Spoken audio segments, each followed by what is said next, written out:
안녕하세요, 여러분.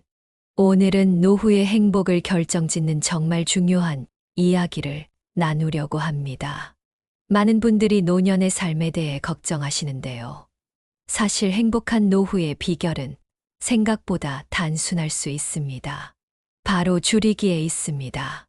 오늘은 수많은 연구와 전문가들의 조언을 바탕으로 행복한 노후를 위해 반드시 줄여야 할 5가지를 알려드리려고 합니다. 특히 이 내용들은 제가 수년간 현장에서 만난 수많은 어르신들의 경험을 통해 검증된 것들입니다. 먼저 5위는 불필요한 관계입니다. 철학자 쇼펜하우어는 진정한 친구 한 명이면 충분하다고 했죠. 많은 분들이 인맥 관리에 시간과 돈을 쓰시지만 정작 중요한 건 관계의 질입니다. 최근 만난 80대 어르신은 젊을 때는 수백 명의 지인이 있었지만 지금은 마음을 나눌 수 있는 3명의 친구면 충분하다고 하셨습니다. 4위는 과도한 욕심입니다. 특히 은퇴 후에는 자산 관리가 매우 중요한데요. 높은 수익률을 약속하는 투자나 재테크는 오히려 위험할 수 있습니다. 실제로 많은 어르신들이 무리한 투자로 어려움을 겪고 계신데요. 이때는 지키는 투자가 무엇보다 중요합니다. 3위는 불균형한 식사입니다. 특히 탄수화물 과다 섭취가 문제가 되는데요. 영양학자들은 노년기에는 단백질과 비타민의 균형이 더욱 중요하다고 강조합니다. 최근 연구에 따르면 균형 잡힌 식사를 하는 어르신들의 건강 만족도가 70% 이상 높다고 합니다. 2위는 필요 이상의 말입니다. 나이가 들수록 경험과 지식이 쌓이다 보니 자연스럽게 조언하고 싶은 마음이 커집니다. 하지만 요즘 시대에는 말을 아끼는 지혜가 더욱 중요해졌습니다. 특히 잔소리, 반복된 이야기, 부정적인 하소연은 줄이는 것이 좋습니다. 마지막 1위는 앉아있는 시간입니다. 최신 의학 연구에 따르면 하루 30분만 덜 앉아 있어도 혈압이 현저히 낮아진다고 합니다. 굳이 무리한 운동이 아니더라도 가벼운 산책이나 집안일만으로도 충분한 효과를 볼 수 있죠. 이런 5가지를 실천하면서 가장 중요한 것은 바로 꾸준함입니다. 먼저 불필요한 관계에 대해 이야기해 보겠습니다. 최근 제가 만난 김연우 가명 씨의 사례가 특히 기억에 남는데요. 40년 동안 회사에서 영업부장으로 일하면서 수천 명의 인맥을 관리했던 분입니다. 매주 주말마다 경조사에 참석하고 각종 모임에 빠지지 않고 나갔죠. 하지만 은퇴 후 그는 큰 깨달음을 얻었다고 합니다. 지금 생각해보면 참 많은 시간과 에너지를 불필요한 곳에 썼더라고요. 진정한 친구는 내가 어려울 때 찾아오는 사람이에요. 제가 사업에 실패했을 때 단 3명의 친구만이 저를 찾아왔습니다. 그때 비로소 깨달았죠. 수백 명의 지인보다 1명의 진정한 친구가 더 소중하다는 것을요. 전문가들은 나이가 들수록 선택과 집중이 중요하다고 강조합니다. 사회심리학자 존 캐시오포 교수의 연구에 따르면 60대 이상 노년층에서 23명의 친밀한 친구를 가진 사람들이 가장 높은 삶의 만족도를 보였다고 합니다. 다음으로 과도한 욕심에 대해 좀 더 구체적으로 알아보겠습니다. 특히 요즘처럼 불안정한 경제 상황에서는 더욱 주의가 필요한데요. 실제로 한 연구에 따르면 은퇴자의 43%가 투자 사기나 금융 사기를 경험했다고 합니다. 박영민 가명 씨의 사례는 매우 안타까운데요. 35년간 교직에 몸담았던 그는 퇴직금으로 안정적인 노후를 보낼 수 있었습니다. 하지만 높은 수익률을 제시하는 투자 제안에 현혹되어 퇴직금의 상당 부분을 잃게 되었죠. 매달 나오는 연금으로도 충분했는데 욕심이 과했던 것 같아요. 남들은 투자로 돈을 번다는데 저만 뒤처지는 것 같았거든요. 지금 생각하면 그때 지키는 투자에 집중했더라면 하는 아쉬움이 큽니다. 실제로 노년기 재테크의 핵심은 수익률 극대화가 아닌 자산 보존에 있습니다. 금융 전문가들은 은퇴 후에는 전체 자산의 70% 이상을 안전자산으로 운용할 것을 권장하고 있습니다. 특히 최근에는 디지털 금융 사기가 증가하고 있어 더욱 주의가 필요한데요. 무엇보다 중요한 것은 쩌야 하지 않는 것입니다. 남들이 돈을 벌었다는 이야기에 흔들리지 말고 자신의 상황에 맞는 안정적인 자산 관리 전략을 세우는 것이 현명합니다. 이제 불균형한 식사에 대해 좀 더 자세히 알아보겠습니다. 특히 우리나라 노년층의 영양 섭취 실태를 살펴보면 매우 흥미로운 점이 발견됩니다. 대한노인영양학회의 최근 조사에 따르면 65세 이상 노인의 78%가 영양 불균형 상태인 것으로 나타났습니다. 특히 혼자 사는 노인의 경우 이 비율이 85%까지 올라가는데요. 가장 큰 문제는 탄수화물 의존도입니다. 실제로 제가 만난 이명숙 가명 71세 씨의 경우가 전형적입니다. 남편이 돌아가신 후로는 혼자 밥 해먹기가 귀찮아서 주로 라면이나 빵으로 끼니를 때우곤 했어요. 반찬을 만들려면 재료도 사야 하고 설거지도 해야 하고 귀찮더라고요. 그러다 보니 자연스럽게 탄수화물 위주의 식사가 늘어났고 2년 만에 당뇨병 진단을 받게 되었습니다. 영양학 전문가들은 노년기 식사에서 가장 중요한 것은 단백질 섭취라고 강조합니다. 서울대학교 노화연구소 김민수 교수는 나이가 들수록 근육량이 감소하는데 이를 예방하기 위해서는 충분한 단백질 섭취가 필수라고 설명합니다. 구체적으로는 하루 3끼 중 1끼 이상은 반드시 단백질이 풍부한 식사를 해야 합니다. 달걀, 생선, 두부, 닭고기 등이 좋은 단백질 공급원이 될 수 있죠. 특히 최근에는 한 그릇 영양식이 주목받고 있는데요. 예를 들어 달걀 볶음밥에 채소를 듬뿍 넣거나 두부 김치찌개에 다양한 야채를 넣어 먹는 방식입니다. 또한 주목할 만한 것은 식사 시간의 중요성입니다. 영양학자들은 규칙적인 식사 시간이 건강한 노후의 핵심이라고 입을 모읍니다. 특히 아침 식사의 중요성을 강조하는데요.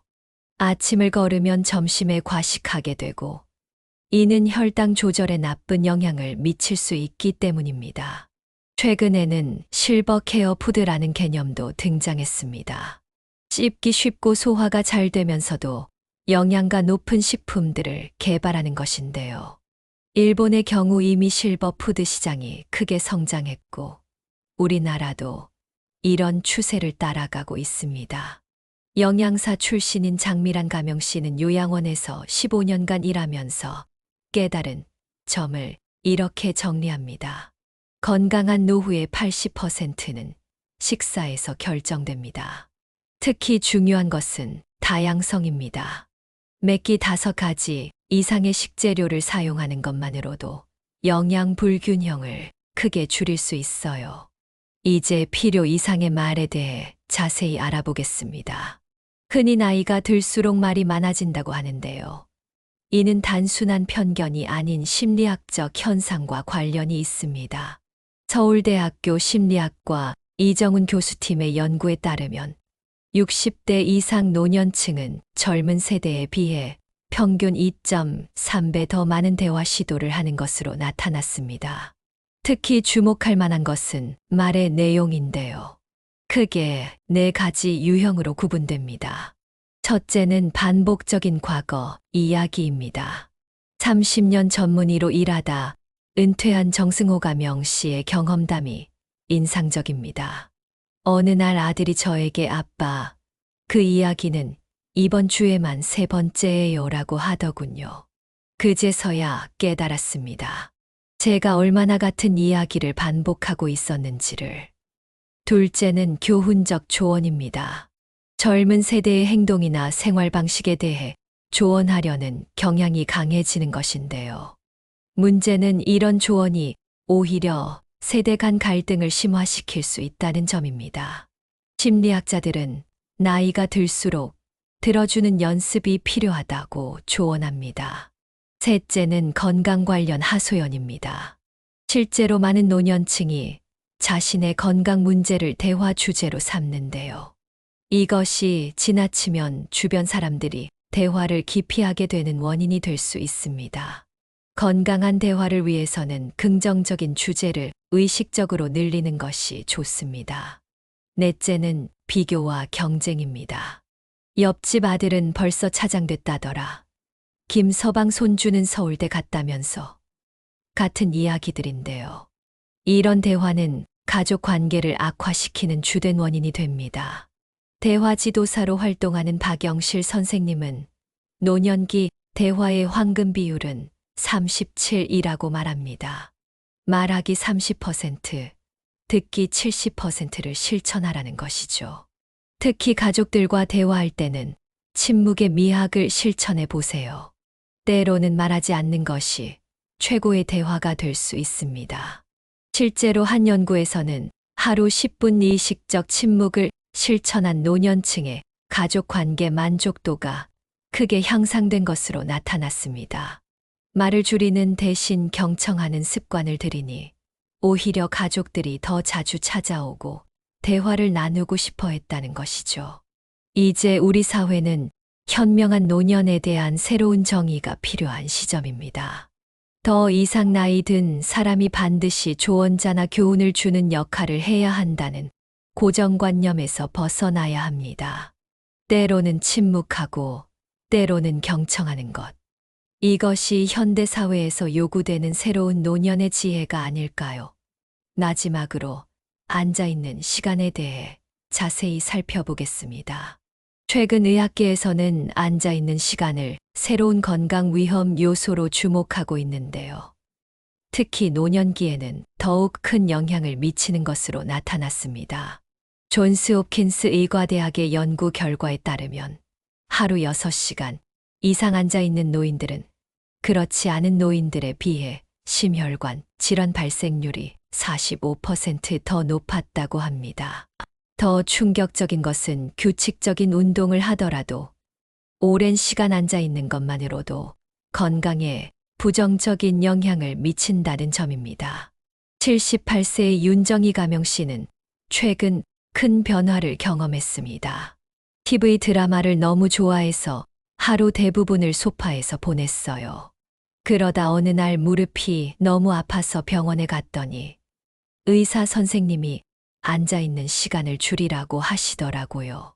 처음에는 반신반의했지만 매 시간 5분씩이라도 일어나 움직이기 시작했더니 통증이 점점 줄어들더라고요.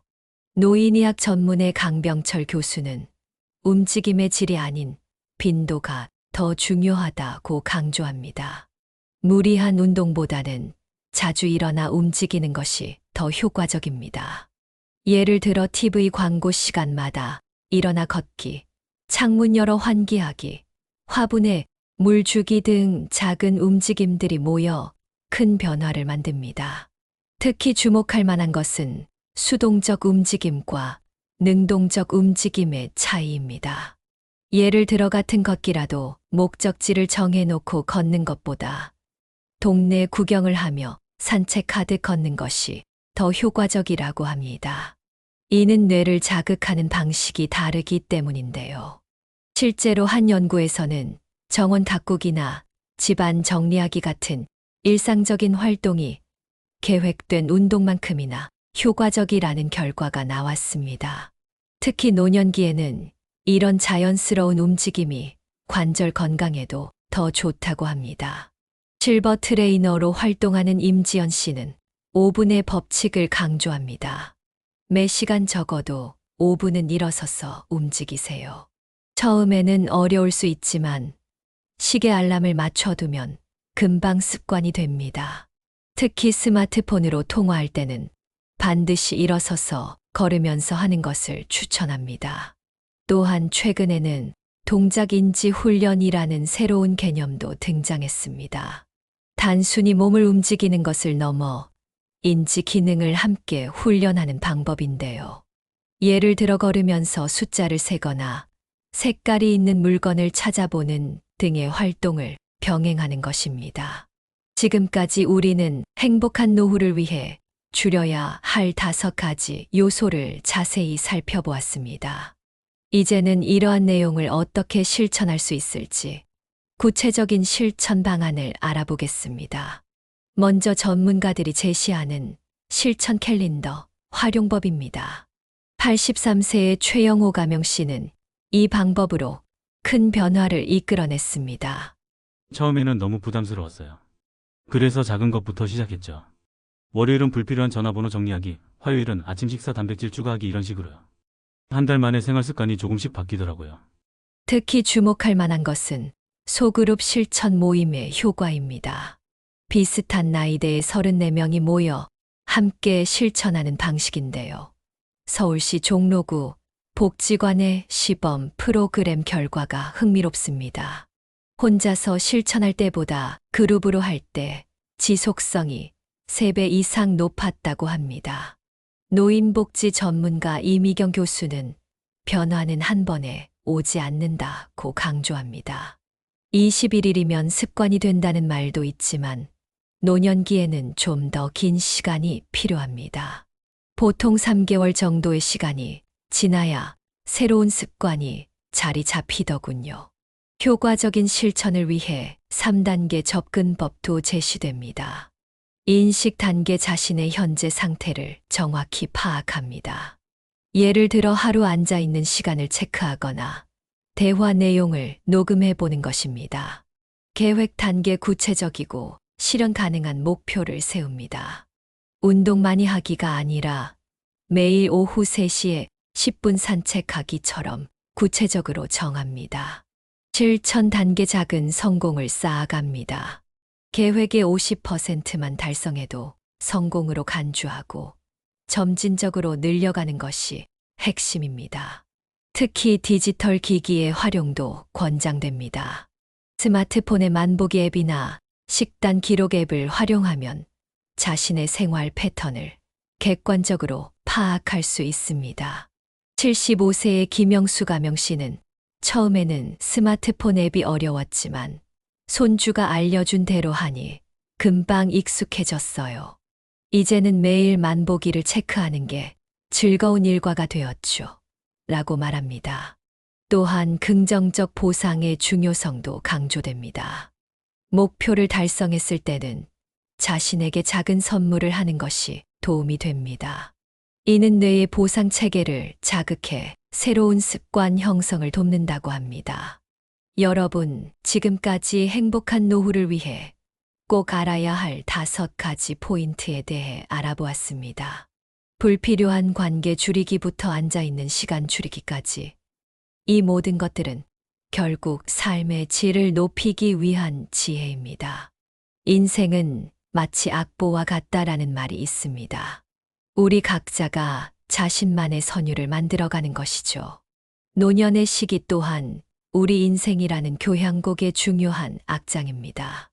이 시기를 더욱 아름답게 만들기 위해서는 적절한 빼기의 미학이 필요합니다. 앞으로도 노후의 미덕 채널에서는 여러분의 행복한 노후를 위한 다양한 정보를 제공할 예정입니다. 다음 영상에서는 노년의 건강한 취미 생활을 주제로 찾아뵙겠습니다.